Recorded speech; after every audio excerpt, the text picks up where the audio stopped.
Hi everyone, and welcome back to the channel. Join me in sunny Aruba today, where we'll visit the National Archaeological Museum in the island's capital of Oranjestad.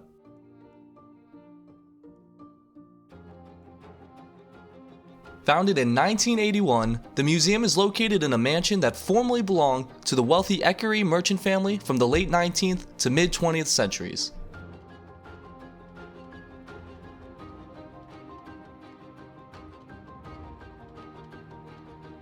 The first floor of the museum gives a general overview of the study of archaeology and of the daily lives of the Amerindians that lived on Aruba.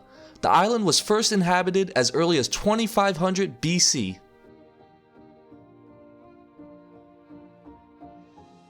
Most of the museum's artifacts, however, were created by the Cocotillos people during the Ceramic period. They were Aruba's first inhabitants to establish permanent villages and create pottery, hence the Ceramic period title.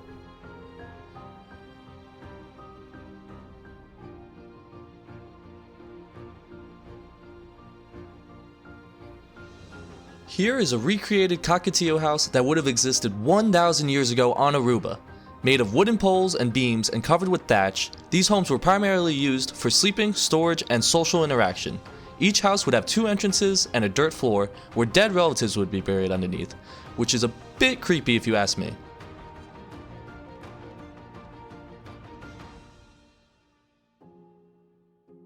Seafood was a major component of the Amerindians' diet, but they also relied on hunting, gathering, and farming. Many of the artifacts reflect the tools and methods used for collecting, cooking, storing, and serving food.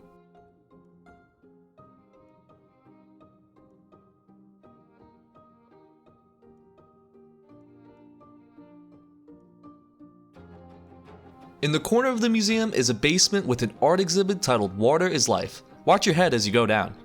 Water was a valuable resource on Aruba and a scarce one given the lack of natural freshwater springs.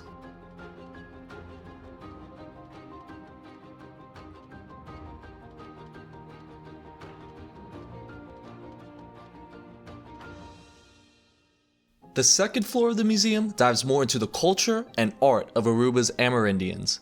Bead necklaces made of shell and stone signified personal status and were also used as a form of currency.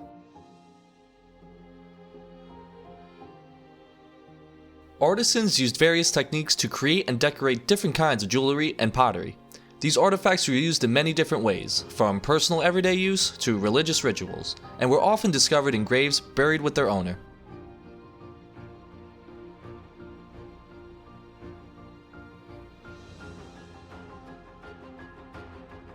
Speaking of graves, the ceramic Amerindians on Aruba often buried their dead in jars or urns.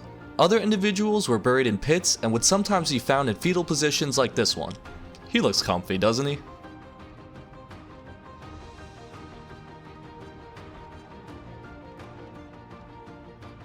There are also 2 temporary art exhibits on display on the second floor as of fall 2025.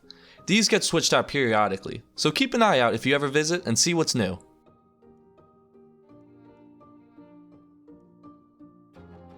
Overall, I learned an extensive amount about Aruba's growth, culture, and early history from the National Archaeological Museum.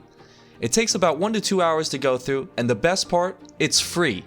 I recommend visiting to anyone looking for a break from the sun and heat while on their vacation. Thanks for watching. If you enjoyed, leave a like and subscribe, and check out my last video on the Gold Mill ruins, also in Aruba. Happy history!